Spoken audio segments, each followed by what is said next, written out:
The neighborhood was silent, but HOA Karen's cackle sliced through it like a rusty knife.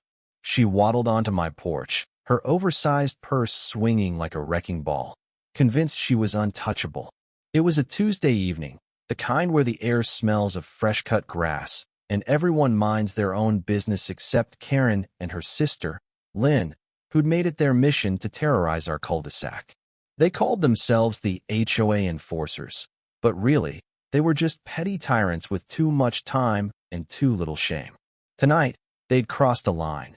My groceries, fresh from a delivery, sat on my porch, and Karen had her meaty hands all over them. I'd been watching from my kitchen window, sipping coffee that had gone cold from my distraction. The security camera feed glowed on my phone, capturing every move. Karen, in her garish floral muumuu, snatched a bag of apples, sneering as she tossed it to Lynn, who stood lookout by the mailbox. Organic?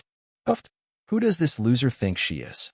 Karen scoffed, her voice dripping with contempt.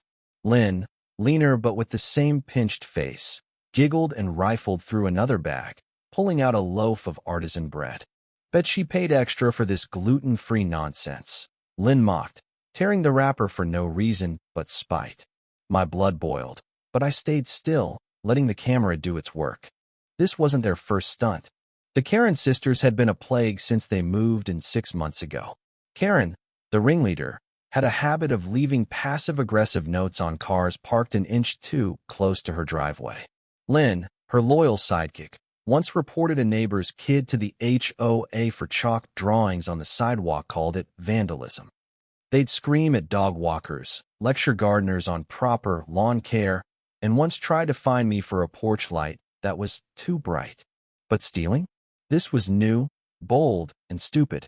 They didn't know about the camera I'd installed after their last tantrum, when they'd accidentally knocked over my potted plants. As Karen hoisted a bag of frozen chicken, I stepped outside, heart pounding but voice steady. "Put it down, Karen," I said, loud enough for the neighbors to hear. She froze, her jowls quivering like jelly, then spun around with a smirk.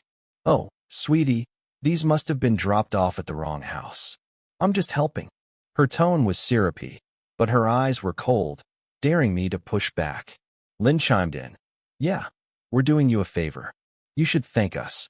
The audacity was almost laughable, but my neighbor, Mrs. Patel, wasn't having it. She marched over from her yard, her sari fluttering, and pointed a finger. "You're thieves. I saw you take those bags," she shouted, her voice shaking with righteous anger. Karen's face twisted into a scowl. "Mind your own business, old lady," she snapped, shoving past Mrs. Patel with a bag of my groceries still in her grip. That's when Jake, the college kid from across the street, joined in, his phone already recording. "Smile, Karinuri on camera again," he said, grinning. The sisters froze, their smugness evaporating. Karen's eyes darted to the eaves, where the tiny red light of my security camera blinked like a silent judge.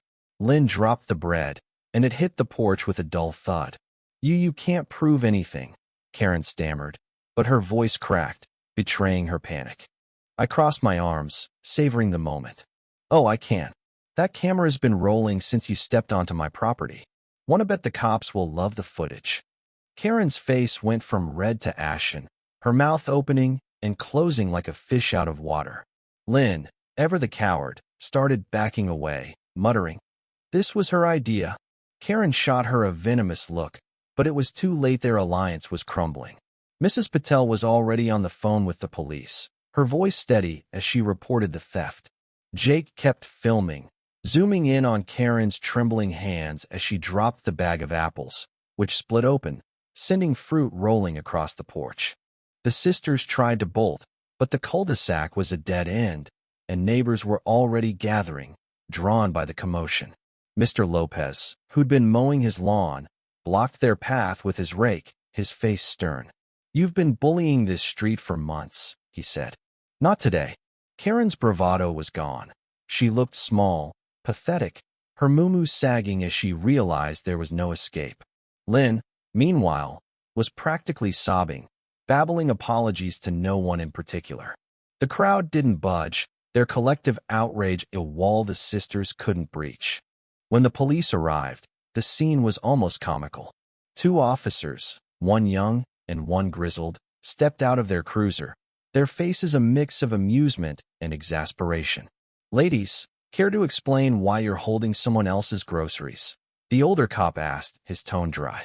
Karen tried to spin a story, something about community service and misplaced deliveries, but the younger officer wasn't buying it. He pointed to my camera. "Let's see what that says." I handed over my phone, the footage clear as day. Karen and Lynn sneaking onto my porch, mocking me, and stealing my groceries like they were entitled to them. The officers watched in silence, their expressions hardening. "You're under arrest for theft," the younger one said, pulling out handcuffs. Karen gasped, clutching her chest like she was in a soap opera. "This is outrageous." "Do you know who I am?" she shrieked. The grizzled cop raised an eyebrow. "Yeah, you're the lady on camera stealing groceries. Let's go." Lynn was already crying, her hands cuffed as she muttered about how Karen made her do it. The neighbors clapped, a slow, deliberate applause that echoed in the twilight. Mrs. Patel caught my eye and nodded, a small smile breaking through her anger. As the police led the sisters away, Karen's wails grew fainter, drowned out by the hum of the cul-de-sac coming back to life. Kids returned to their bikes. Mr. Lopez went back to his lawn, and Jake posted his video online, where it racked up views faster than I could have imagined. By morning, the Karen sisters were the talk of the neighborhood, and not in the way they'd hoped. The HOA, desperate to distance itself from their antics, issued a statement condemning their behavior. Karen and Lynn faced charges, and whispers of community service and fines followed them like a bad smell. But the real justice wasn't in the handcuffs or the court dates. It was in the way the neighborhood came together. Mrs. Patel brought me a homemade curry the next day, saying, "We look out for each other." Jake helped me install a second camera, just in case. Mr. Lopez even offered to replant my ruined flower pots.